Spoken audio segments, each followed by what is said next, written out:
Okay. So what is Edpuzzle? Okay. Edpuzzle is a web application that's also a student iPad application where teachers can create videos and embed questions in them and curate them to kind of fit their needs and get them to their students to kind of give that extra help that some of our students might need. So I'll show you how to sign in. So if you go to edpuzzle.com, like you see here, you'll see a screen like this. And if you hit sign up or log in, you should have similar options. You tell them whether you're a teacher or a student. All right, I've already made an account, so I'm going to hit log in, and you'll see it's the same. So log in as a teacher. I always log in with my Google account, and I'll tell you why in a little bit, but it's just simple that way. Keeps everything organized. So if you log in with your Google account, all right, you notice you'll have classes. You probably won't have any classes the first time you sign in, but remember when I told you you could sign in with your Google account? All right, there's a button here at the bottom that allows you to import your classes from Google Classroom. Okay, so that's how I have all these classes here. These were classrooms of mine, and I've imported them, and they have all my students. All right, so I want to draw your attention, though, to the content. So, like I was saying, Edpuzzle is a place where you can find videos or create your own videos and embed questions in them to further your students' learning. So, under content, we can find create video, which is where hit create video. You'll have many channels from which you can pull content. You can pull content from YouTube, which is where you can pull video. Content from. You'll have many channels. Khan Academy, from which you can pull content from Crash Course. All right, all possible ones. So if I pull content from YouTube, let's say, bonding. I teach chemistry. All right, and if I wanted to view this video, I would click watch, and I could watch it. Now, if I wanted to, let's say, edit this to embed questions in it, all right, I could crop the video. Okay, so if I didn't like how a video entered or had an intro, okay, I could crop it. I could cut the end. The only negative here is you can only cut from the ends. You can't cut from the middle. You can't chop it up like that. Okay. I can voice over. And if I voice over, why would I want to do that? If I wanted the images that the video had, but not necessarily the audio content, and I kind of wanted to give my take on it, okay, that's when I would use voiceover. And so I can explain a concept the way I would in class, okay? Or if it's in another language, you could translate it to another language. Audio notes is where throughout the video, you can add a little audio note to your students. And it pauses the video when you do this. It says make a note of this, or you can say, oh, remember when we talked about that in class? It'll have your voice and a little audio to go with it. All right. And lastly, this is my favorite part, are the quizzes. Okay. Now, these are questions that'll be throughout the video. All you have to do is, say you want a certain part of the video. You hit the Q, not the Q, the question mark. It'll open up this little box on the side. Okay. This box on the side, you can create an open-ended question. You can create a multiple choice question. Or you can just say a comment like, be sure you write this down, but without saying it with your voice. Okay? So take note. Then you hit save. All right? If you wanted to a multiple choice question like, is sodium a metal? You can create a yes or no question, multiple choice questions. Okay. You can also have these where multiple choices are correct. Short answer questions. You can create those as well. These are appear like this to the student. You will have to grade them later on, though. The good thing about the multiple choice questions is they are self-grading. And whenever you're done creating your content, cropping video, voicing over, audio note, or embedding questions, you can hit save and finish. Okay. Now, when you get this, it'll allow you to assign to classes, or you can just say, I want to wait till later. A nifty feature they have is prevent skipping. So if you have those students that, you assign them this, but they're just going to skip, to the questions anyways, you can disable that feature from them. So they have to watch the entire video. All right. And if you wanted to share it in a public way with another colleague or something like that, you could copy the link and email them the link. I'm going to say later. All right. Now, that was under create a video. You can upload a video from your camera roll or something like that. Down here in my content, you can see this is one that I uploaded that I created with Doceri, which you can probably find more information on. But you can upload any video from your camera roll or from your computer just by clicking upload video, and then you'll have to choose a file from your computer. All right, but back to content. More content you can add. You can create folders to organize your content. I have chemistry and physics. Okay. And there's also student projects. This is really neat because what you can do is you can assign the project to a student, and I'll show you what this looks like on our end. You could do, let's say, periodic trends. Okay, and the goal, find a video synthesizing what we have learned in class. Okay. All right. Now, in instructions, you could say a good video, and they have to create the questions. Create 5 questions and 2 comments. You would save the project, and that's something that they have to go in and find. They'll have a content page like this with one feature that you don't have. So let me get to that. So this is all great.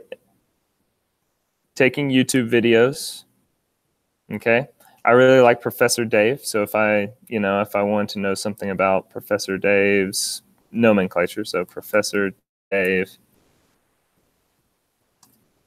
or balancing equations.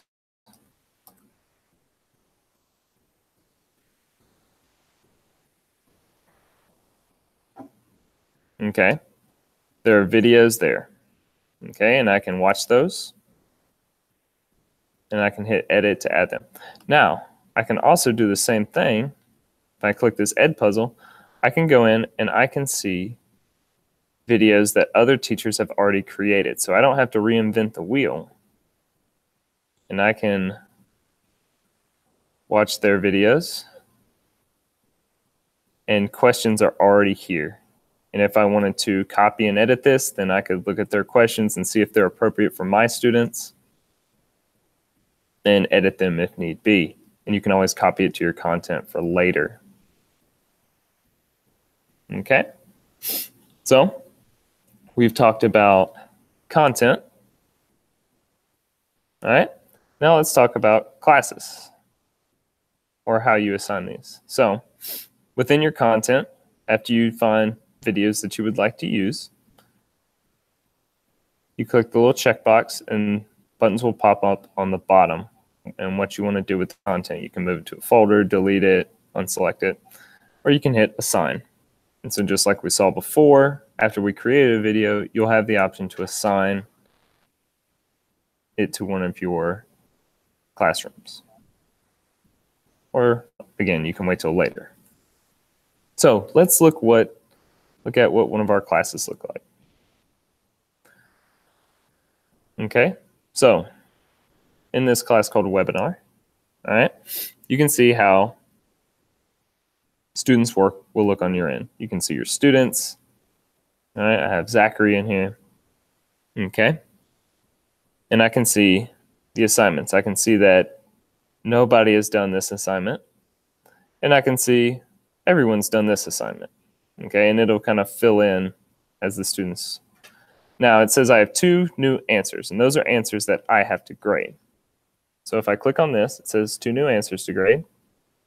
And before I click on that, if you'll notice here, I'll have my list of students in this class, and I can see how much they've watched of the video, and I can see the last time they looked at it, and I can see when they finished it.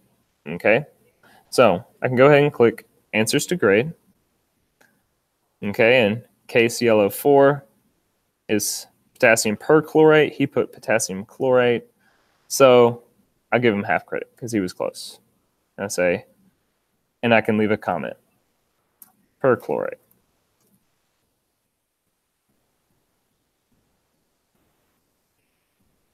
Okay. Now, sodium hydroxide, he said SOOH. And I can give him no points, or I can give him partial credit, or I can give him full credit. Again, we'll give him partial credit, and we'll leave a comment saying sodium is Na, not S.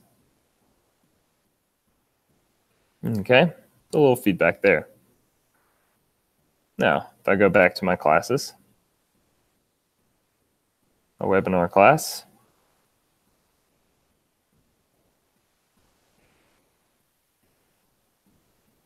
okay, I can see graded and completed. And I can see that his grade on that. And I can see which questions he got wrong and which ones he got right. Go back to my classes. All right. Now, we talked about project under content. So I can see that Zachary here, all right, he created a project. So I have one project to grade. In here, I would click on it and I watch it. And this was the naming compounds in chemistry. He had to come up with 10 questions. So I would have to click this and watch the video. And I can see he only came up with 4 out of the 10. So maybe I would give him a 40 and leave him a little comment.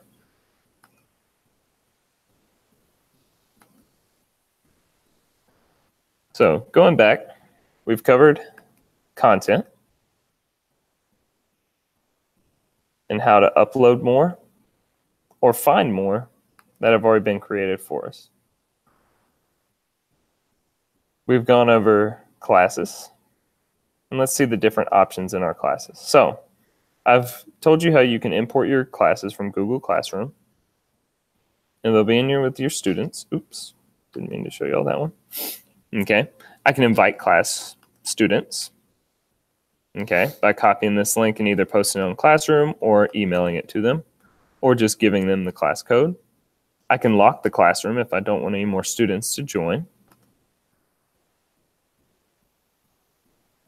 I can edit the class name, I can connect it with a Google Classroom, and I can delete the class. Now, one thing I didn't talk about is the assignments. No, do assignments. All right. If this was connected to a Google Classroom, there would be a button right here where I could say share on Google Classroom, and it would post this assignment to Google Classroom. All right. Lastly, if I wanted to check gradebook, okay, I can see my different classes gradebook, but this just gives me an overview of their participation in Edpuzzle. And I could always export this to Excel file. All right. But this just tells me what they've done. Got an 80 on that, got a 40 on that, and he hasn't started this assignment yet. So in a nutshell, that's Edpuzzle. Okay, we've covered classes, how to set up your classes, your content, how to find content. Oh, one thing I didn't talk about. Let's go back to content. Sorry, I'm jumping around. All right. When you sign up, it's going to ask you for your school. Okay. And so I can look at my school, Naaman Forest High School, and I can see there are 5 teachers in Naaman Forest High School, and I can see the videos that they're using. Okay. And I can watch these. I can copy them to my content, or I can edit them. It won't edit their copy, but it'll edit a copy from my content. Pretty neat. Under curriculum, this is where Edpuzzle's kind of curated their own. Okay, so I teach high school. I teach science. I teach chemistry. So I can find different videos about my content. And I can see if there's, I can pick one, and I can see that there are questions in it.